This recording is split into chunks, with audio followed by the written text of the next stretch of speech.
기도드리겠습니다. 우리의 삶의 주인 되시는 하나님 아버지, 거룩한 안식일에 주님을 찬양하며 예배드리게 하심에 감사드립니다. 아멘. 아름다운 하늘과 시원한 바람을 주시고 오곡백과를 수확하는 풍성한 계절, 가을을 허락하여 주심에 하나님 감사드립니다.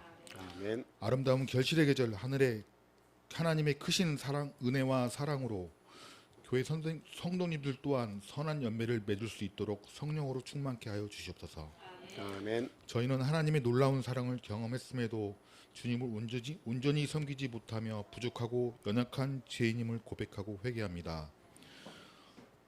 허물과 죄로 얼룩진 저희들의 모든 것을 십자가의 앞에 내려놓으니 불쌍히 여기시고 긍휼을 베풀어 주시옵소서. 아멘. 얼마 남지 않은 시험과 취업 등 성도들 한 사람 한 사람 가지고 있는 여러 가지 어려움, 고통과 고난이 우리 앞에 있더라도 성령께서 친히 도우심을 믿고 의지함으로 세상에서 승리하는 삶을 살 수 있도록 인도하여 주시옵소서.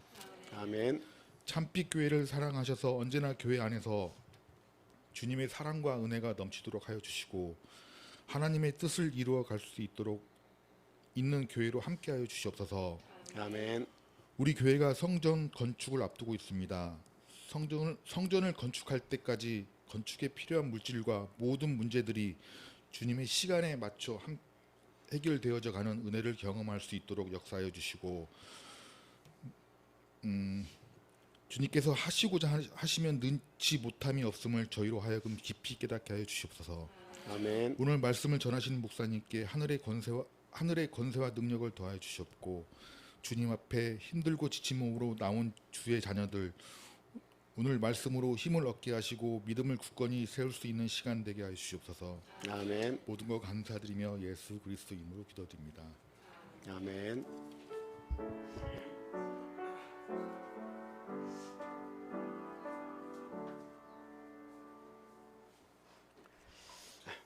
이어서 성가대 찬양 읽겠습니다.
할렐루야. 감사합니다.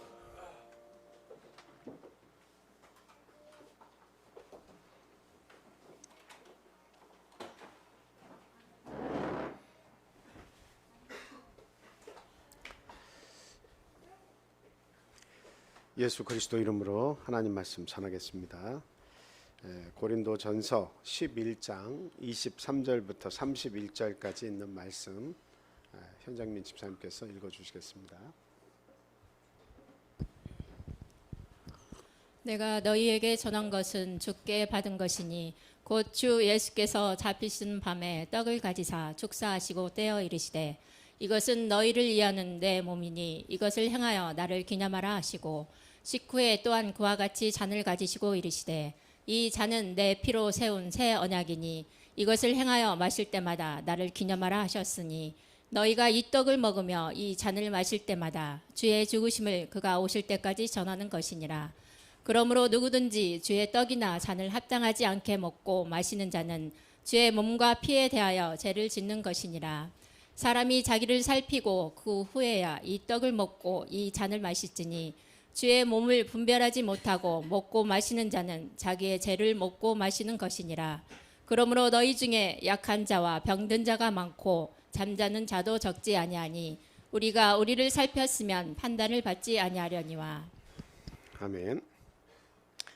저희들이 이렇게 1년에도 서너 차례 꼭 드리는 성찬 예식입니다마는 이 성찬 예식이 있을 때마다 저희를 돌아보는 그런 시간이 되는 것 같습니다. 물론 안식일이라고 하는 귀한 시간을 우리에게 허락해 주셔서 한 주 동안을 우리 돌아보는 그런 삶이 반복이 되고 있습니다만 성찬 예식은 특별히 더 중요한 의의를 가지고 있다 이렇게 말씀을 드릴 수가 있습니다.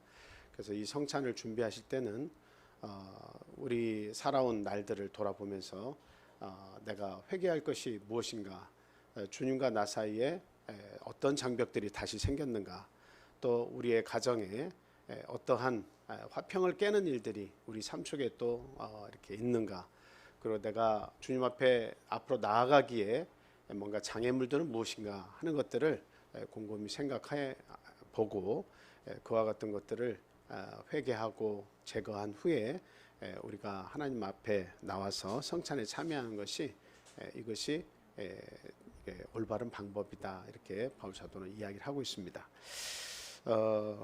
저희들이 이 성찬 예식의 이렇게 본론에 들어가기에 앞서서 분명히 알아야 되는 것은 무엇이냐면 세상에는 많은 교회, 교단이 있죠.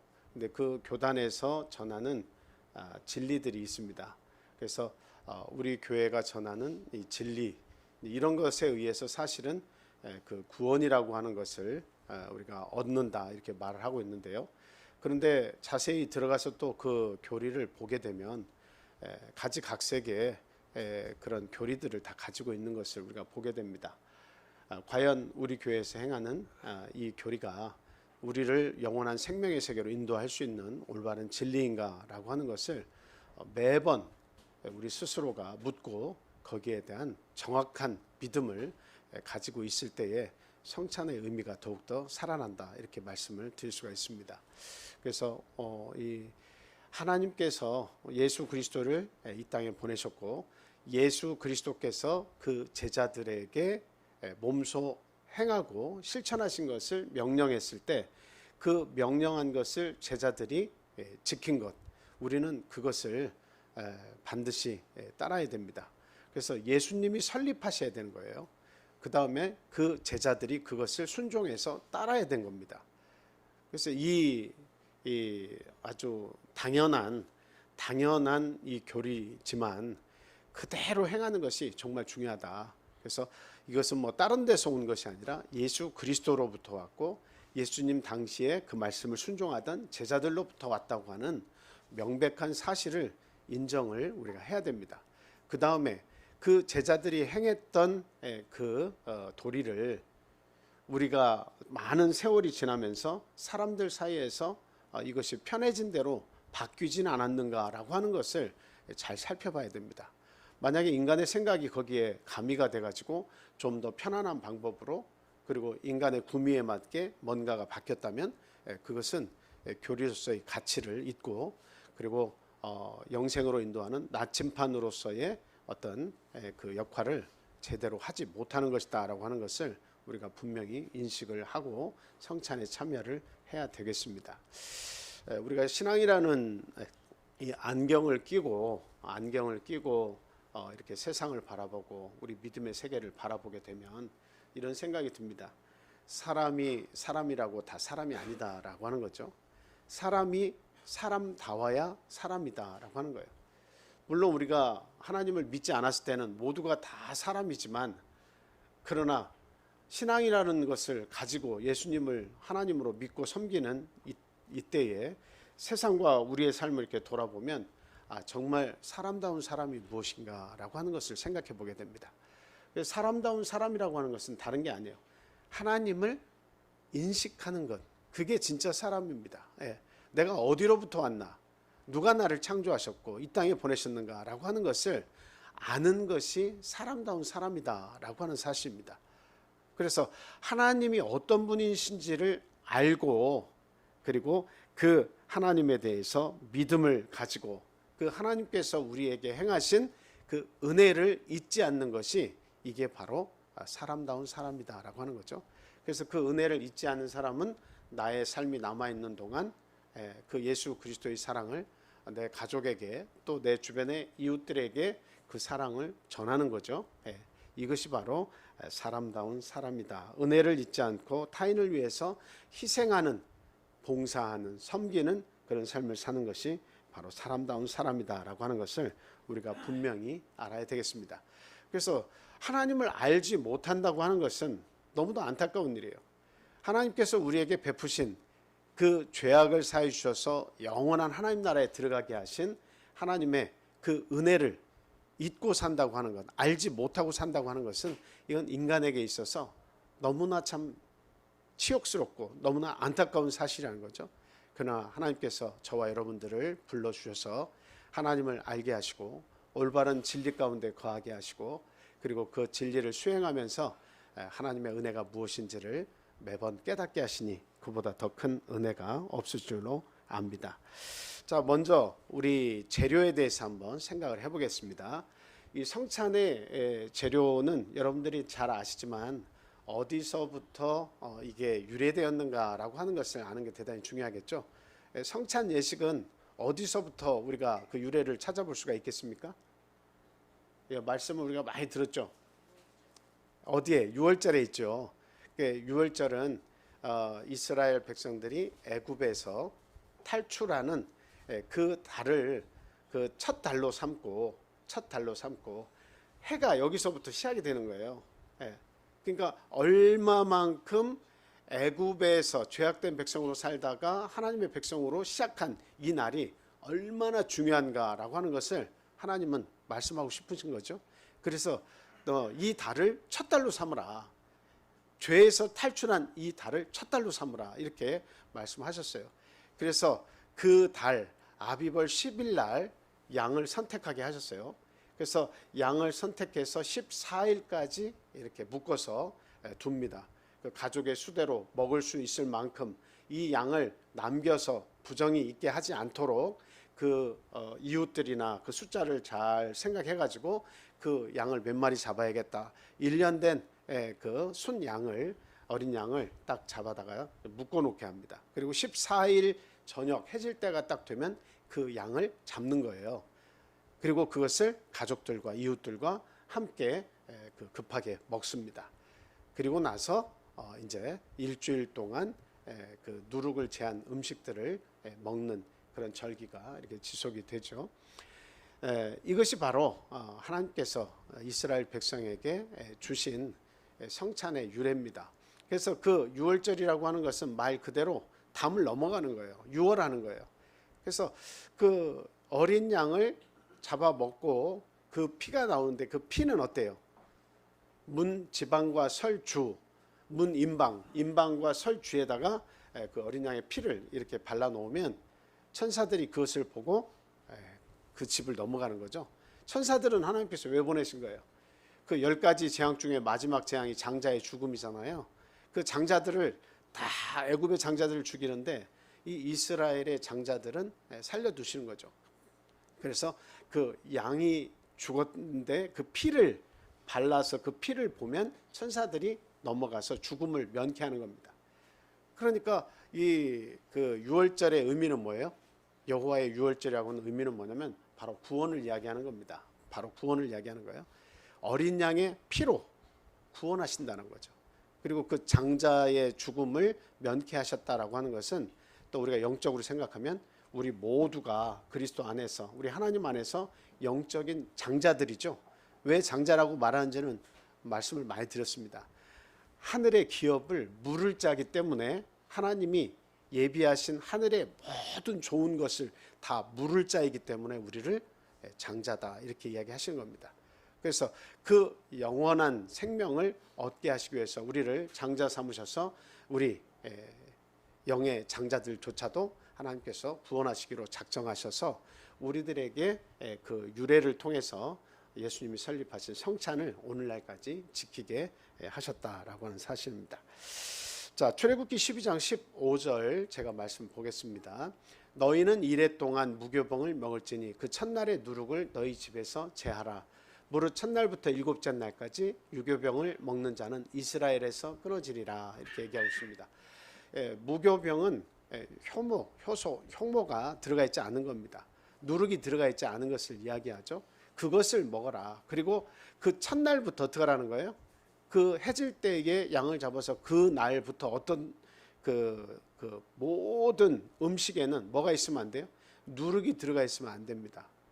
그래서 쓴나물을 먹고 누룩을 제한 그런 음식들을 먹으라고 이야기를 하고 있습니다.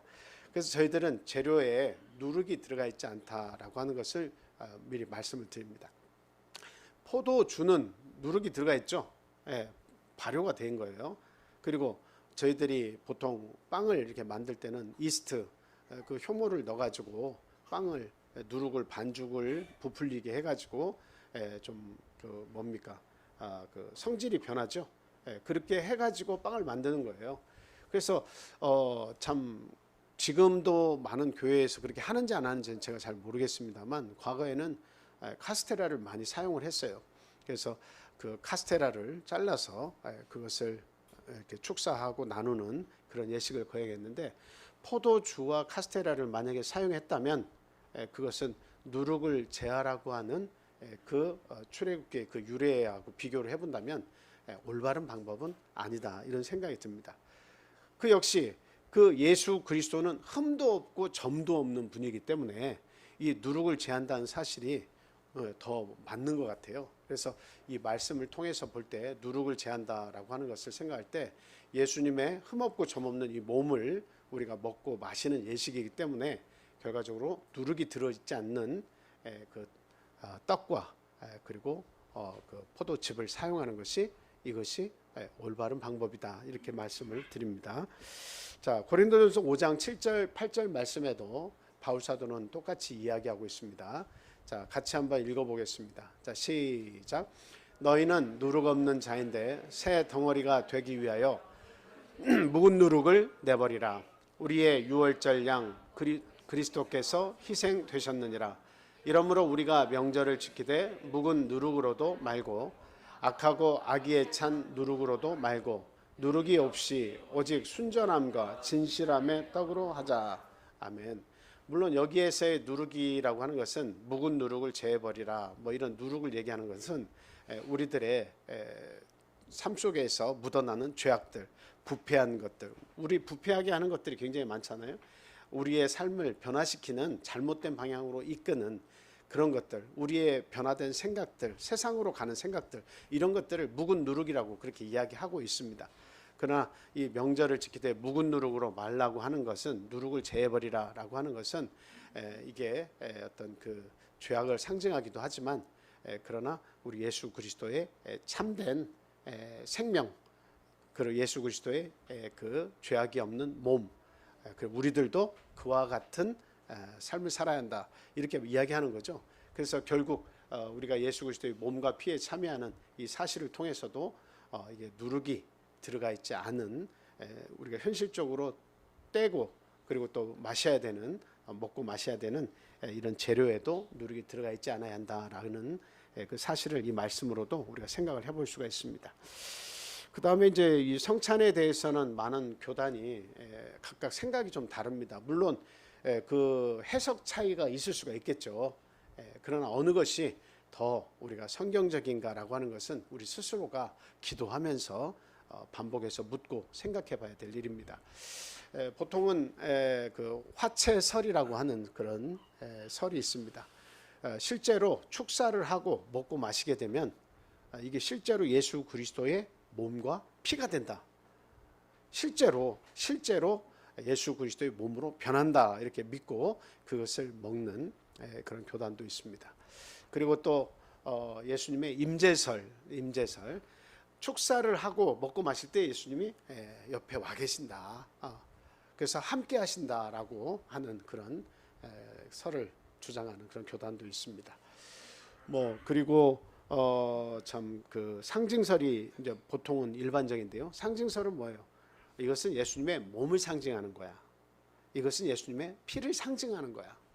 라고 상징만을 이렇게 이야기하는 그런 교단도 있습니다. 근데 이제 저희들은 굳이 저희들이 지키고 있는 이 성찬에 대해서 말을 하자면 영화설이라고 이렇게 이야기를 합니다. 그것은 무엇이냐면 축사를 하기 전에도 이건 떡과 이것은 포도즙이고 축사를 하고 나서도 이것은 변함이 없어요. 물질적으로는 떡과 포도즙으로 그대로 있습니다. 그러나 이 하나님 앞에 기도를 드리고 난 후에는 이것이 어떻게 되는 거예요? 영적으로 먹고 마셨을 때 내 안에서 예수 그리스도의 몸과 피와 같이 역사를 하신다. 우리는 그렇게 성경을 해석하고 그렇게 믿고 이 성찬에 참여를 합니다. 어떤 것이 더 성경적인가라고 하는 것을 우리 스스로가 이렇게 기도를 하면서 항상 생각을 하고 이 말씀을 참고를 해야 되겠습니다. 자, 그럼 성찬에 대해서 어떤 의미가 있냐? 먼저 예수님께서 가장 먼저 말씀하신 것은 나의 죽음을 기념해 달라라고 기념하라고 이렇게 명령을 하셨습니다. 그래서 가장 중요한 것은 예수님의 죽으심을 기념하는 그와 같은 성찬 예식이다라고 하는 것을 먼저 말씀을 드립니다.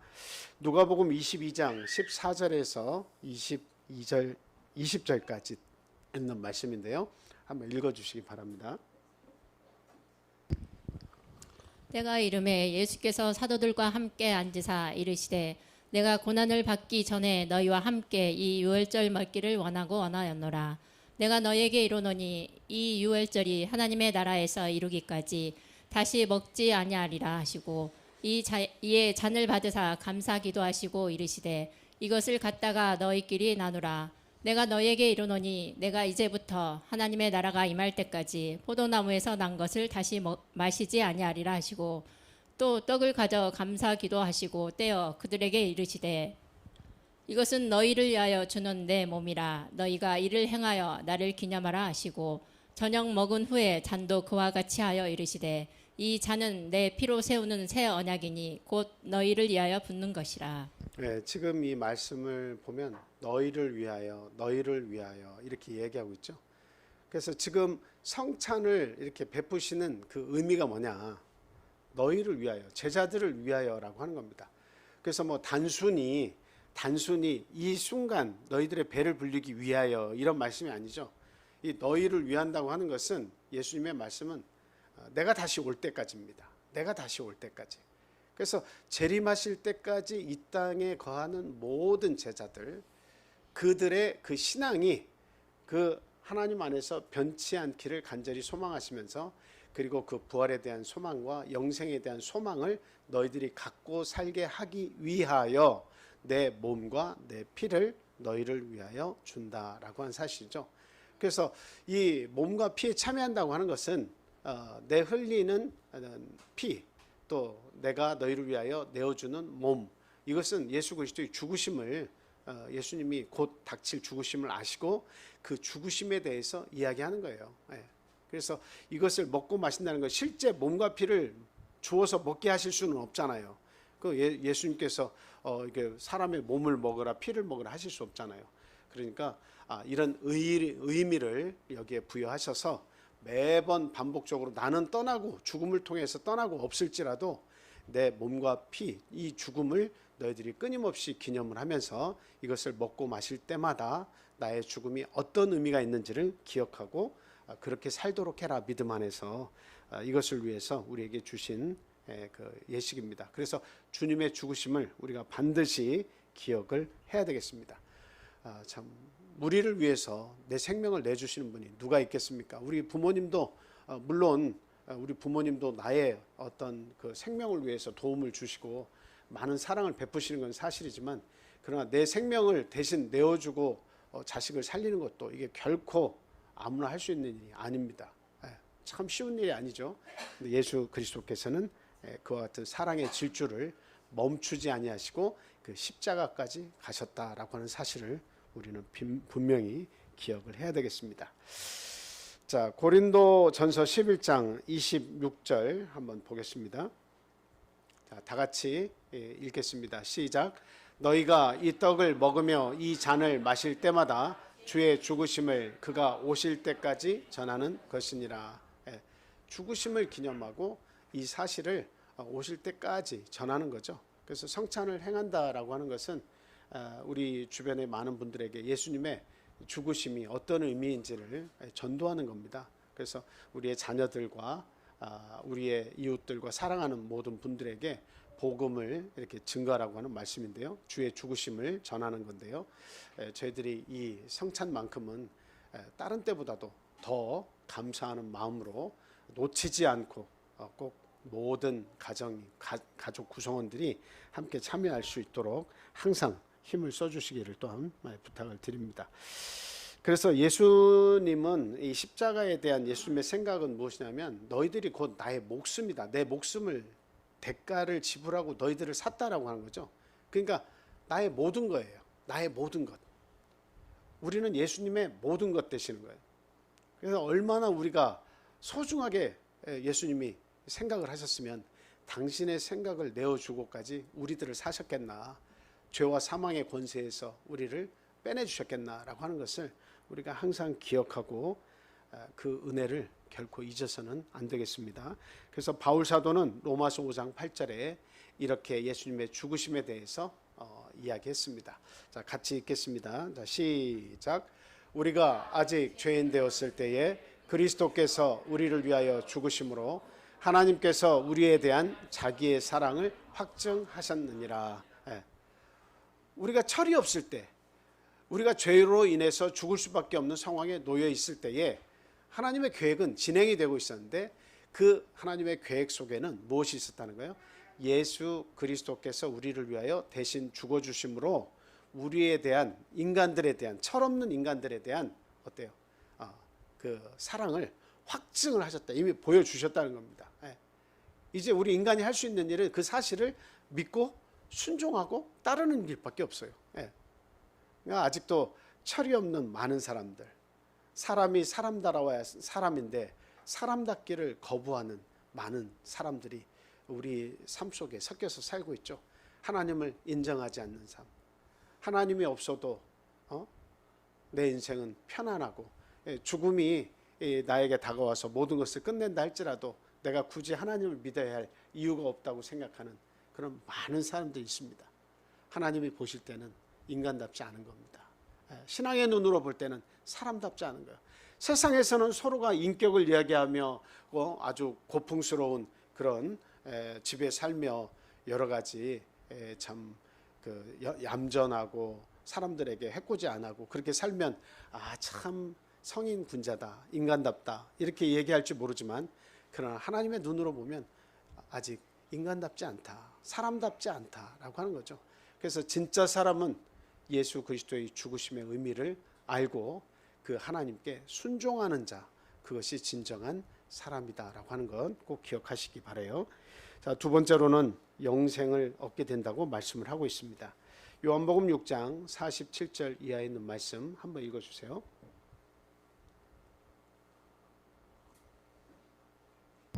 진실로 진실로 너희에게 이르노니 믿는 자는 영생을 가졌나니 내가 곧 생명의 떡이니라. 너희 조상들은 광야에서 만나를 먹었어도 죽었거니와 이는 하늘에서 내려오는 떡이니 사람으로 하여금 먹고 죽지 아니하게 하는 것이니라. 나는 하늘에서 내려온 살아있는 떡이니 사람이 이 떡을 먹으면 영생하리라. 내가 줄 떡은 곧 세상의 생명을 위한 내 살이니라 하시니라. 그러므로 유대인들이 서로 다투어 이르되 이 사람이 어찌 능히 자기 살을 우리에게 주어 먹게 하겠느냐. 예수께서 이르시되 내가 진실로 진실로 너희에게 이르노니 인자의 살을 먹지 아니하고 인자의 피를 마시지 아니하면 너희 속에 생명이 없느니라. 내 살을 먹고 내 피를 마시는 자는 영생을 가졌고 마지막 날에 내가 그를 다시 살리리니 내 살은 참된 양식이요 내 피는 참된 음료로다. 내 살을 먹고 내 피를 마시는 자는 내 안에 거하고 나도 그의 안에 거하나니 살아계신 아버지께서 나를 보내심에 내가 아버지로 말미암아 사는 것 같이 나를 먹는 그 사람도 나로 말미암아 살리라. 이것은 하늘에서 내려온 떡이니 조상들이 먹고도 죽은 그것과 같지 아니하여 이 떡을 먹는 자는 영원히 살리라. 아멘. 여기서 이 떡은 바로 예수 그리스도를 이야기하죠. 그래서 떡으로 비유적으로 설명하셨지만 이 떡이라고 하는 것은 사람에게 있어서 생명을 지속적으로 연장하게 해주는 그런 음식 아니겠습니까? 그래서 보통의 그 옛날 그 히브리인데 너희 조상은 하나님께서 주신 만나 그걸로 떡을 해먹고도 죽었다라고 하는 거죠. 그러나 이제 너희에게 주는 하늘에서 온 떡, 나 예수 그리스도를 먹고 마시는 자는 어떻다는 겁니다. 영원히 죽지 않고 영원히 살겠다 이렇게 말씀을 하신 겁니다. 영생이 있겠다라고 하는 거죠. 그래서 내 몸을 먹고 내 피를 마시는 자는 그 속에 영생이 있다라고 이렇게 얘기하시는데 몸을 먹고 피를 마시는 이것을 무엇이라고 다르게 표현할 수 있냐면 예수님의 십자가가 그 속에 있으면 우리의 삶 속에 예수 그리스도의 십자가가 있으면 영생을 하고 예수 그리스도의 십자가가 없으면 영생을 하지 못한다 하는 이야기입니다. 그래서 오늘 우리가 예수님의 이 몸과 피에 참여하는 이 성찬을 참여할 때 그 십자가가 내 속에 있어야 한다라고 하는 사실이에요. 뭐 우리가 목걸이로 십자가를 달고 다니고 또 반지에 십자가를 붙여서 달고 다니는 그런 의미가 아니라 예수님의 죽으심이 내 속에 또 내 삶 속에 그게 싹 들어와야 된다라고 하는 것이죠. 그런 사람에게는 하나님께서 영생을 이렇게 선물로 주시는 겁니다. 십자가가 이 속에 들어가 있다고 하는 것은 우리가 앞으로의 삶 속에서 예수님을 위한 희생, 또 교회를 예수님의 몸된 교회를 위한 희생, 그리고 이웃의 사랑을 실천하신 예수 그리스도의 참 인류를 구원하시고자 하는 그 희생이 내 속에 있어서 그것을 실천하면서 살아가는 것, 그것을 이야기한다 이렇게 말씀을 드릴 수가 있습니다. 그래서 우리는 이 성찬에 참여할 때마다 영원한 생명을 내가 가지게 됐구나라고 하는 것을 반복적으로 생각하시면서 감사를 드려야 되겠다라고 하는 겁니다. 자, 그래서 요한복음 6장 66절에서 69절을 보면 제자들이 그렇게 이야기합니다. 자, 제가 읽겠습니다. 그때부터 그의 제자 중에서 많은 사람이 떠나가고 다시 그와 함께 다니지 아니하더라. 예수께서 12 제자에게 이르시되 너희도 가려느냐? 시몬 베드로가 대답하되 주여 영생의 말씀이 주께 있사오니 우리가 누구에게로 가오리이까? 우리가 주는 하나님의 거룩하신 자이신 줄 믿고 알았사옵나이다. 그러니까 중간에 많은 사람들이 따라왔는데 많은 사람들이 따라온 이유가 뭐예요? 예수 그리스도께서 먹을 것을 준비하셔서 줄 것으로 알고 따라다녔는데 주실 때도 있었지만 그 굶주리지 않도록 주시는 그 떡이 없으면 언제라도 떨어져 나갔어요. 그런데 제자들은 이제 안 거죠. 우리에게 영생을 주시는 하늘로부터 오신 진정한 그 양식, 그게 바로 예수 그리스도라는 사실을 알았기 때문에 우리가 영생의 말씀이 영생이 여기 있는데 누구에게로 가겠습니까? 많은 제자들이 다 떠나갔다고 얘기하잖아요. 근데 제자들은 그곳에 남았습니다. 그곳은 예수 그리스도 자체가 생명의 떡이고 하나님으로부터 오신 그런 자이시고 또 그분을 믿는 자들에게 영생을 주시는 것을 알았기 때문입니다. 자, 세 번째로는 주님과 한 몸이 된다라고 하는 사실, 이 사실을 우리는 이 성찬을 통해서 반드시 기념을 해야 합니다. 저희들이 이렇게 다른 교단을 나무라거나 뭐 이렇게 잘못됐다고 뭐 지적을 하려고 하는 것이 아니라 TV 상으로나 이렇게 성찬 예식이 거행되는 큰 교회들을 이렇게 한 번씩 봅니다. 근데 그 예식을 통해서 보면 참 반복적인 말씀입니다만 이렇게 동그랗게 얇은 떡을 만들어서 그것을 봉지에 뭐 100개, 200개, 500개 이렇게 판매를 하는 거 있잖아요. 그것을 이런 쟁반에다가 다 이렇게 놓고 그것을 축사를 합니다. 물론 하나님께서 이것을 어떻게 생각하실지 이게 가장 중요한데 정말 참 그래도 그런 것에 참 하나님께서 불쌍히 여기셔서 좀 어떤 우리가 성찬을 행하는 데에 많은 이론들이 발생을 하고 또 많은 방법들이 발생을 해서 하나님이 보실 때 이건 아니다 생각하실지라도 불쌍히 여겨주시면 참 감사할 것 같아요. 근데 이제 우리가 분명히 볼 때 예수님이 행하신 것을 항상 모델로 우리가 알아야 됩니다. 예수님이 행하신 것을 모델로 하는 것이 이게 진리에서 벗어나지 않는 최선의 길이다 이렇게 말씀을 드려요. 그래서 예수님이 일단 한 떡을 가지시고 축사하시고 그것을 떼어주셨다라고 하는 표현을 보면 분명히 떡은 하나여야 한다. 물론 그 당시에도 떡은 이렇게 뭐 밥을 먹거나 특별한 어떤 행사가 있을 때 떡은 어때요? 다 쌓아놓죠. 구운 것을 넓은 떡을 이렇게 쌓아놓죠. 가져가서 자기가 필요한 만큼 찢어서 먹고 또 놓고 그렇게 먹었단 말이죠. 근데 예수님께서 행하실 때는 이 몸은 이 떡은 나를 이야기하는 거죠. 그리고 그것을 찢어서 제자들에게 나눠주실 때는 곧 죽음을 의미하면서 이것을 떼어주신 거예요. 나의 몸이 곧 이렇게 될 것이다라고 하는 것이죠. 그래서 한 떡에 참여했다라고 하는 데에 예수님이 의의를 두신 겁니다. 대단히 중요해요. 한 떡에 참여한 것은 예수 그리스도 한 몸에 참여한 거예요. 그래서 예수님은 한 분이시잖아요. 한 분을 이야기하려고 할 때 예수님의 몸이 하나라고 얘기하려고 할 때 이 작은 떡들이 수백 개 모여 있고 이걸 하나라고 말하기는 어렵잖아요. 그래서 저희들은 떡 하나를 구워서 예수 그리스도의 몸으로 나중에 축사하고 나면 영적으로 화하고 그것을 나누어서 먹을 때 우리는 그리스도 안에서 하나가 된다라고 하는 이 진리를 가지고 우리가 이 예식을 하고 있습니다. 자, 우리 한번 말씀 읽어보겠습니다. 고린도전서 10장 16절 이해합니다. 한번 읽어주세요. 우리가 축복하는 바 축복에 사는 그리스도의 피에 참여함이 아니며 우리가 떼는 떡은 그리스도의 몸에 참여함이 아니냐. 떡이 하나요 많은 우리가 한 몸이니 이는 우리가 다 한 떡에 참여함이라. 아멘. 떡이 하나요 다 한 떡에 참여함이라 이렇게 얘기하고 있습니다. 그냥 명백하게 하나일 수밖에 없어요. 그래서 참 많은 교단들이 이 사실을 이 진리의 말씀을 깨달아서 정말 이게 말씀 안에서 다 변화가 되길 바라요. 그래서 올바른 진리를 찾아서 하나님이 구원하실 모든 교회들이 참 정말 이렇게 많아졌으면 너무 좋겠다 그런 생각을 해봅니다. 자, 그래서 우리는 이 떡에 참여할 때 항상 생각을 해야 돼요. 육신의 생각과 자기만의 고집과 아집 속에서 다 각자의 길을 가던 사람들을 예수님 아래에 제자로 다 모아주셨잖아요. 근데 이 모아진 제자들을 어떻게 하나로 계속 유지할 것이냐. 각자의 생각과 자기의 경험과 자기의 의지대로 가려고 하는 사람들을 모아두었는데 어떻게 하나로 존속시킬 것이냐. 이게 예수님의 마지막 떠나가시면서의 이렇게 어떤 그 고민이 되는 그런 거란 말이죠. 그래서 하나가 되게 하고 나와 하나가 되어서 마지막까지 그 하나를 떠나서 그 하나를 버리고 떠나지 않도록 하시기 위한 하나 예수님의 방법이 바로 성찬입니다. 그래서 그 마음속에 십자가를 넣어주시고 각자의 마음속에서 그 십자가 속에서 어때요? 한 떡에 참여해서 너희는 나와 함께 먹고 마셨다.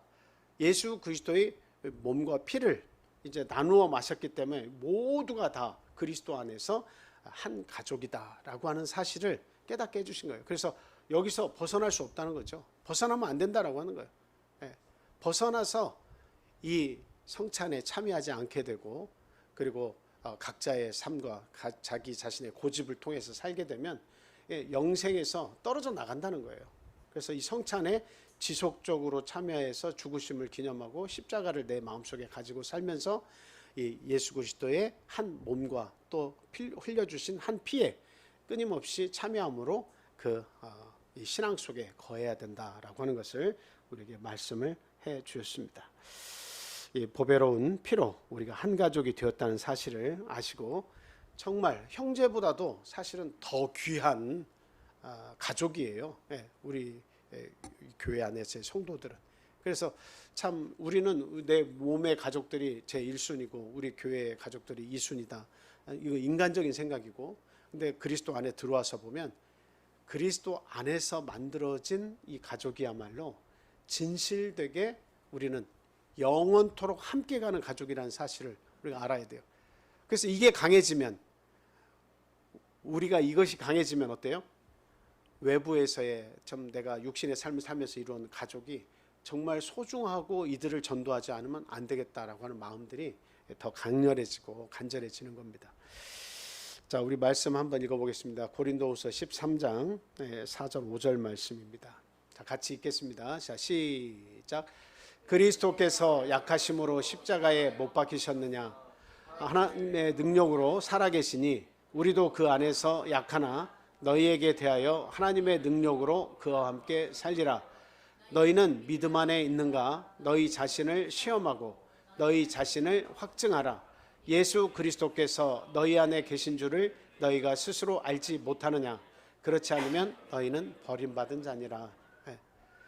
우리가 십자가가 내 안에 있다는 것이 예수 그리스도가 내 안에 있다는 것인데, 우리가 내 몸만 교회를 왔다 갔다 할 뿐이지 내 생각 속이나 내 마음 속에 내 영혼 속에 그리스도의 십자가가 없으면 그것은 참 안고 없는 찐빵과 같아요.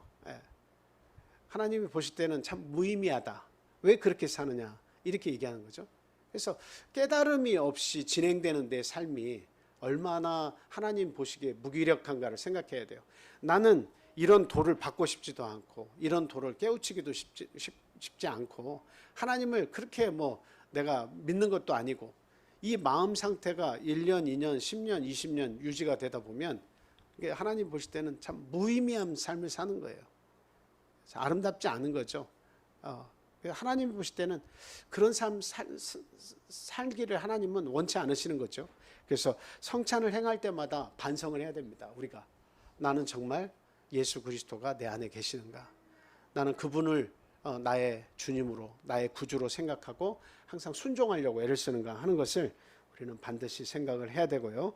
그리고 그 올바른 진리 안에 내가 흔들리지 않고 서 있나, 내 믿음을 확증하는 그런 사람이 돼야 됩니다. 확신을 해야지, 확신 없이 교회에 끊임없이 왔다 갔다 한다는 것은 이것도 옳고 저것도 옳고, 그냥 나는 여기 있다가 또 내 신앙이 어떻게 바뀔 줄 모르고 말이죠. 나중에 언제 떠나도 떠날 수 있다고 하는 그런 참 정확하지 않은 그런 신앙을 가지고 산다는 것은 참 안타까운 일이에요. 너무나 참 안타깝습니다. 그래서 그런 나 자신을 돌아보고 내가 믿음에 서 있는가 확증하는 것이 대단히 중요하다, 이렇게 말씀을 드립니다. 그래서 우리는 하나예요. 서로 하나의 진리 안에서 우리의 같은 생각과 같은 말을 하며 같은 목표 지점을 지향하고 달리는 믿음의 한 가족이라는 사실을 분명히 알고, 이 공동체가 예수님 재림하실 때까지 유지될 수 있도록 우리가 힘을 써 나가야 되겠습니다. 자, 마지막은 예수님의 부활을 우리가 믿고 또 우리의 부활을 소망하면서 살게 하는 예식이다 하는 것을 말씀을 드립니다. 자, 빌립보서 3장 21절 말씀 다 같이 읽겠습니다. 시작. 그는 만물을 자기에게 복종하게 하실 수 있는 자의 역사로 우리의 낮은 몸을 자기 영광의 몸의 형체와 같이 변하게 하시리라. 아멘. 저는 이 말씀을 상당히 좋아하는데요. 왜 그러냐?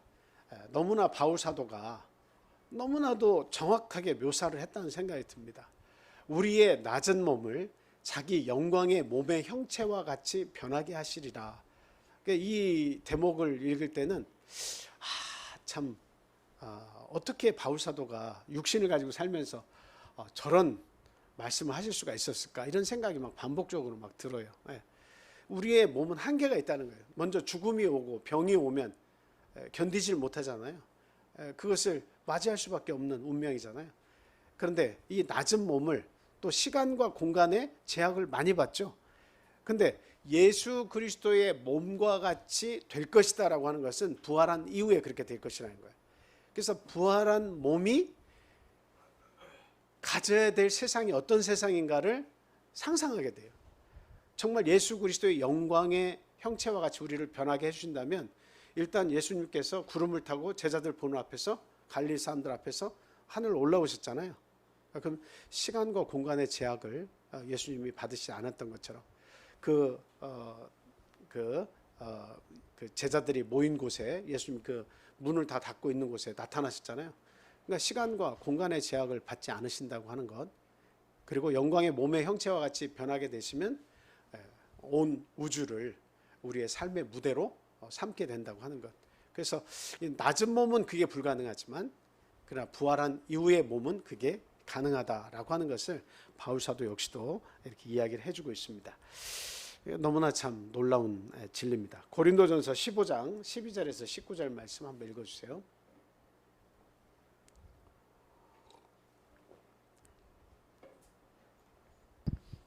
그리스도께서 죽은 자 가운데서 다시 살아나셨다 전파되었거늘 너희 중에서 어떤 사람들은 어찌하여 죽은 자 가운데서 부활이 없다 하느냐. 만일 죽은 자의 부활이 없으면 그리스도도 다시 살아나지 못하셨으리라. 그리스도께서 만일 다시 살아나지 못하셨으면 우리가 전파하는 것도 헛것이요 또 너희 믿음도 헛것이며, 또 우리가 하나님의 거짓 증인으로 발견되리니 우리가 하나님이 그리스도를 다시 살리셨다고 증언하였음이라. 만일 죽은 자가 다시 살아나는 일이 없으면 하나님이 그리스도를 다시 살리지 아니하셨으리라. 만일 죽은 자가 다시 살아나는 일이 없으면 그리스도도 다시 살아나신 일이 없었을 터이요 그리스도께서 다시 살아나신 일이 없으면 너희의 믿음도 헛되고 너희가 여전히 죄 가운데 있을 것이요 또한 그리스도 안에서 잠자는 자도 망하였으리니, 만일 그리스도 안에서 우리가 바라는 것이 다만 이 세상의 삶뿐이면 모든 사람 가운데 우리가 더욱 불쌍한 자이리라. 네, 헛것 붙잡은, 썩은 동아줄 붙잡은 사람처럼 되는 거죠. 부활이 없다면 우리는 아무것도 아니라는 거예요, 이 종교가. 근데 한번 생각해 보세요. 여러분들이 객관적으로 한번 생각해 보세요. 예수님이 부활을 전하신 것은 2000년 전으로 거슬러 올라가서 유대에서 그런 그 복음을 전하셨단 말이에요, 부활에 대한. 근데 그 부활이 만약에 거짓말이었다면 이것이 2000년 이상 동안에 그게 거짓이었다면 그 거짓말을 믿고 추종하는 것이 이렇게 성장하고 발전하고 이 사실들이 부인되지 않고 2000년 이상 동안 유지가 될 수 있었을까? 한번 생각해 보세요. 모든 거짓들은 역사가 진행되면서 다 밝혀지게 돼 있어요.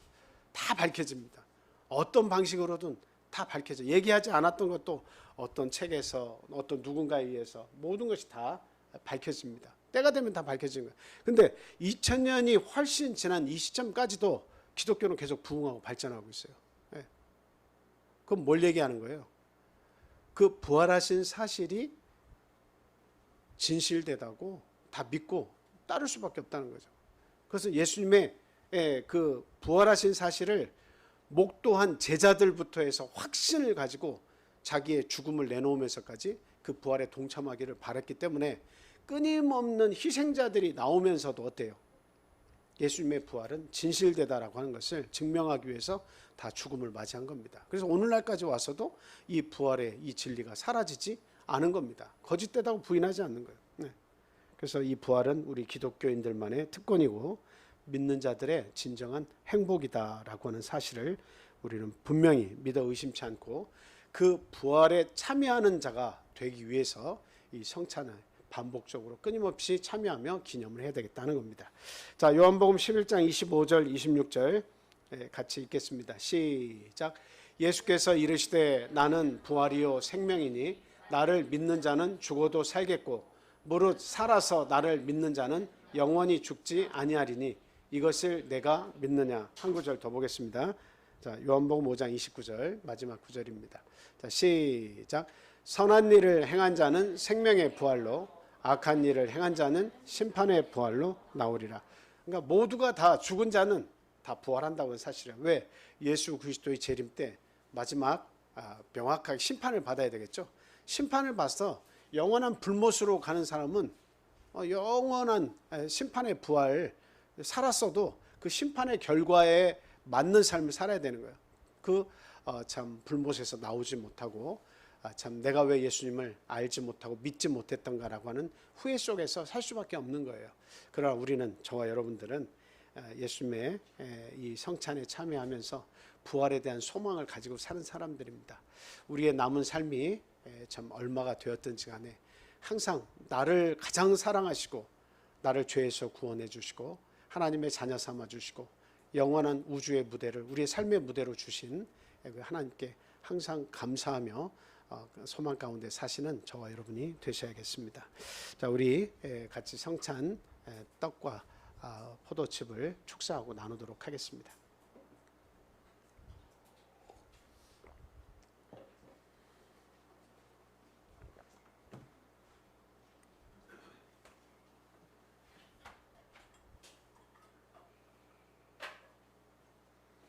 보시는 바와 같이 누룩이 들어가 있지 않은 하나의 떡을 저희들이 사용을 하고 있습니다.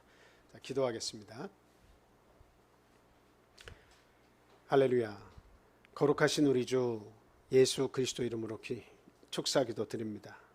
하나님 감사합니다. 저희 인간을 지으시고 보시기에 심히 좋았다고 하신 우리 하나님의 사랑을 기억합니다.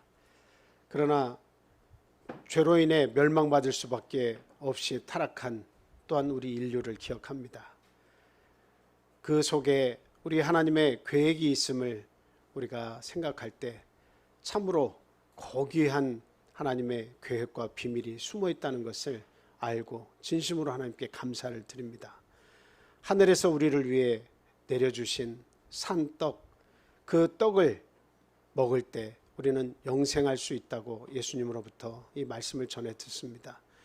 하나님, 이 우리를 위해서 희생하신 이 십자가에 희생되신 예수 그리스도의 몸을 먹을 때 이제는 영적으로 예수 그리스도의 몸을 먹는 것이라는 사실을 인식하게 하시고 죄악된 삶에서 떠나 하나님을 사랑하며 하나님의 말씀에 순종하며 우리 예수 그리스도를 통해 보여주신 섬김의 삶을 살 수 있도록 하나님 저희에게 믿음을 허락하여 주시옵소서.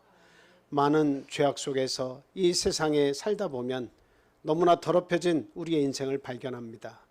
하나님, 이 죄 속에서도 끊임없이 주님을 바라보며 이 죄를 가지고 주님 앞에 나와 항상 회개하고 용서함 받는 생명의 법 속에 살아갈 수 있도록 은혜 베풀어 주시옵소서.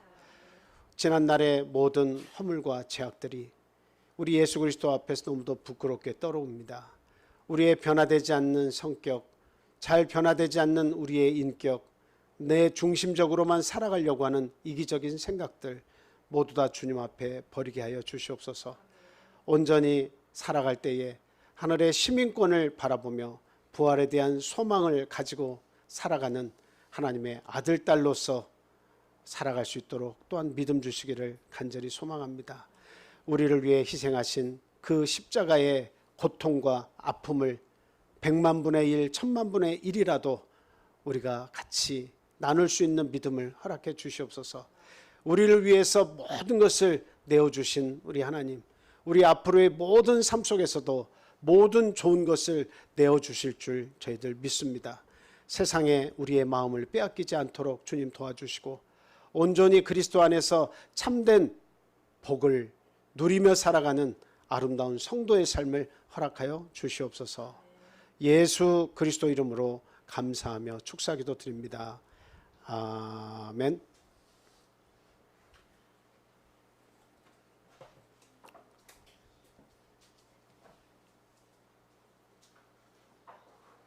찬송 부르시겠습니다. 149장 불러주세요.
찬송하시면서 들으세요.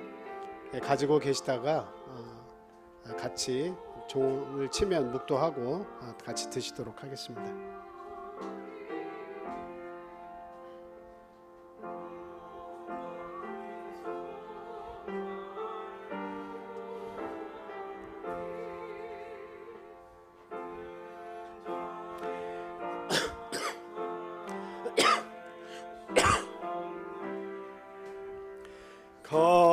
가시로 만든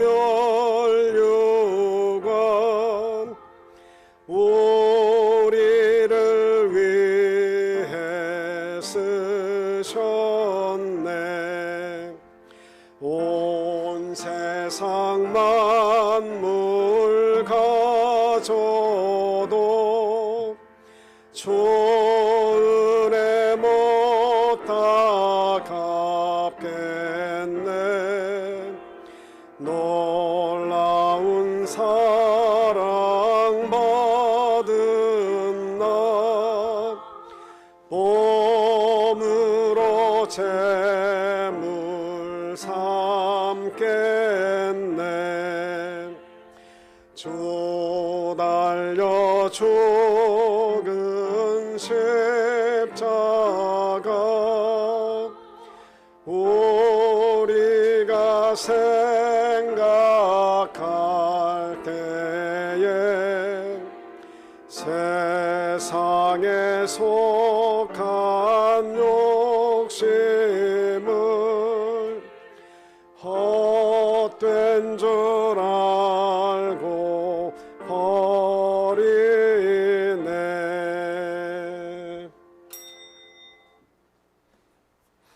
어린아이들이 먹는데 이렇게 조심스럽게 항상 지켜봐 주시고요. 아직 세례를 받지 않은 분이나 아이들은 이렇게 동참을 하실 수가 없다는 사실 잘 알고 계시죠? 자, 우리 같이 묵도하고 드시도록 하겠습니다.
이제 잔을 축사하겠습니다. 같이 기도하겠습니다.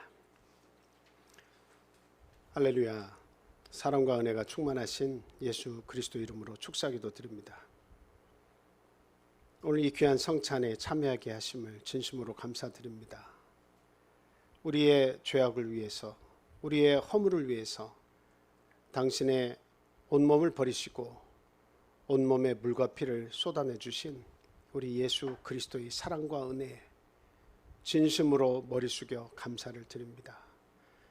하나님이 귀한 성찬 예식을 통해서 당신의 흘리신 피를 우리들이 함께 마실 때에 육신의 생각과 육신을 향한 욕망의 마음들을 제어해 주시고 온전히 내 속에서 예수 그리스도께서 살아계심을 믿고 순종하는 삶을 살 수 있도록 인도해 주시옵소서. 우리가 가는 길이 멀고 험하며 예수님의 재림의 때까지 우리의 신앙을 지키는 것도 쉬운 일이 아니나 우리 예수 그리스도의 진한 보혈을 내가 내 마음속에 간직하고 살아갈 때에 그 모든 역경을 담대히 이겨나갈 수 있다고 믿습니다. 하나님, 저희들에게 진실한 믿음을 허락해 주시옵소서. 흔들리지 않는 믿음을 허락해 주시옵소서. 우리를 위해서 희생하신 십자가를 마음속에 항상 새기며 감사함으로 기념하며 살게 인도해 주시옵소서. 우리들의 온 마음과 모든 노력들을 총동원해서 우리 주님이 세우신 이 교회를 위해서 헌신하며 살아갈 수 있는 지혜와 능력 또한 허락해 주시옵소서. 우리들의 삶을 통해서 항상 우리 주님 영광 받으시기를 간절히 소망하오니 우리들의 부족되고 연약한 것을 이 성찬을 통해서 강하게 해주시고 예수 그리스도의 보혈의 능력으로 그리스도의 사람으로 살아갈 수 있도록 항상 저희와 함께해 주시옵소서. 저희들이 사망의 음침한 골짜기를 다닐지라도 해를 두려워하지 아니할 것은 주께서 항상 우리와 함께 하심이라 말씀하고 있습니다. 하나님, 이 세상에 거친 삶을 살아갈 때에 예수를 부인하지 아니하고 교회를 떠나지 아니하고 온전히 그리스도의 가르쳐 주신 도 안에서 순종하며 즐거워하며 감사하며 기뻐하며 그리고 그 부활에 대한 소망을 가지고 살 수 있도록 저희와 항상 같이 하시고 용기를 부어 넣어 주시옵소서. 교회를 떠나서 이 시간 함께하지 못하는 우리 신앙인들도 있고 하나님의 도를 알지 못해서 주님 곁으로 오지 못하는 우리의 가족과 이웃도 있습니다. 하나님, 그 영혼들을 불쌍히 여겨주시고 당신의 몸과 피에 참여할 수 있는 구원의 반석 위에 설 수 있도록 그들의 영혼을 불쌍히 여겨주시기를 또한 간절히 기도합니다. 오늘 이 성찬 예식에 참여하는 이 순간부터 우리들의 또 다른 깨끗한 삶이 시작되었음을 믿고 우리 주님 앞에 진심으로 감사하며 이 세상과 싸워 승리하는 저희들의 삶이 될 수 있도록 이 잔에 역사해 주시옵소서. 예수 그리스도 이름으로 감사하며 기도합니다. 아멘.